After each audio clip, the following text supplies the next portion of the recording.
Bismillahirrahmanirrahim. Alhamdulillahi wa salatu wa salamu ala rasulillahi sallallahu alayhi wa sallam. Amma ba'd, ndugu mtazamaji, karibu tena katika tanbihi ya mwezi mtukufu wa Ramadhani kupitia kwa idhaa yako naita Horizon TV. Tumewahi kuzungumzia katika tanbihi iliyopita kuhusu fadhila kubwa katika siku 10 za mwisho za mwezi mtukufu wa Ramadhani, na tumezungumzia juu ya usiku wenye cheo ambao ni Lailatul Qadr, na pia tukakumbushana dua aliyopewa Aisha radhiallahu anha na Mtume sallallahu alaihi wasallam, na akapewa nasiha aiombe dua hiyo, na inshallah Mwenyezi Mungu atupe taufik tuwe ni wenye kuomba Mwenyezi Mungu awe ni mwenye kutufutia madhambi yetu katika mwezi mtukufu wa Ramadhani.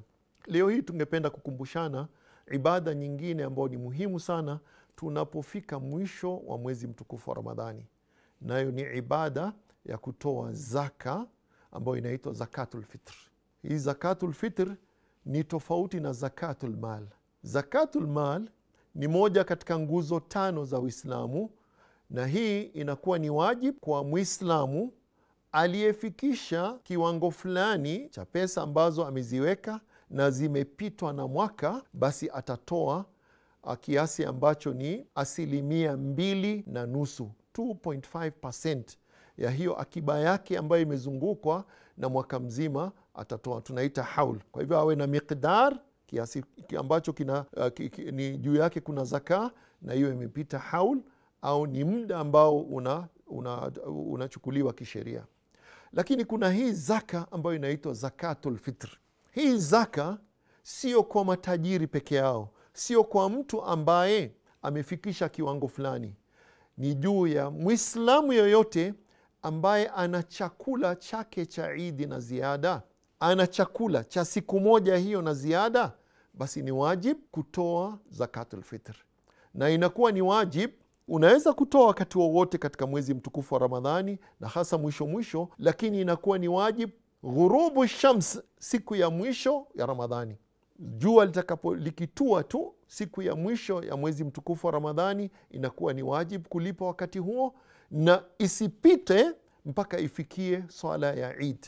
Na Mtume sallallahu alaihi wasallam alisema hii zakatul fitr ni tuhratun lisaim, inakuja kututakasia saumu zetu. Labda uliteleza, ukasengenya, ukazungumza mambo ambayo yaliweka dosari katika saumu yako, zakatul fitr inakuja kufuta hayo madhambi.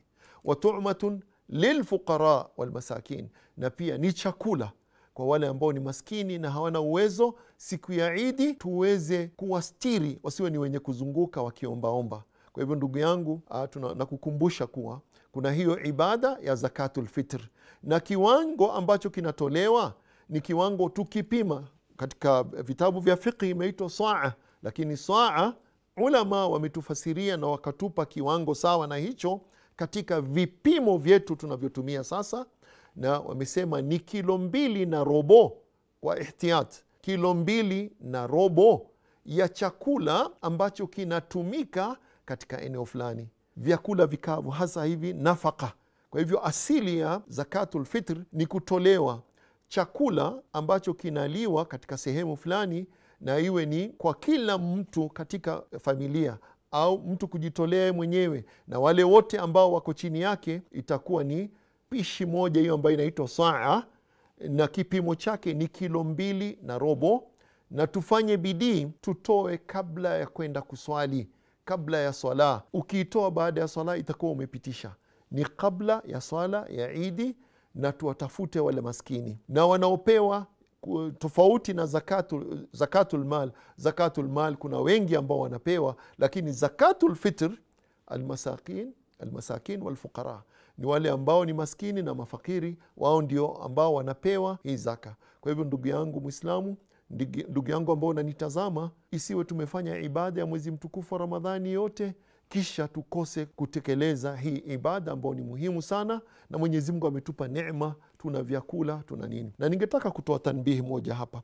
Kuna watu wengine labda yeye si mtu mwenye nafasi sana, lakini umepewa na huyu, umepewa na huyu, kisha unaweka kwenye store yako, lakini wewe unapokea tu, huwezi kutoa, na itakuwa tayari ushapata zaidi ya kile unachohitaji siku moja hiyo ya Eid.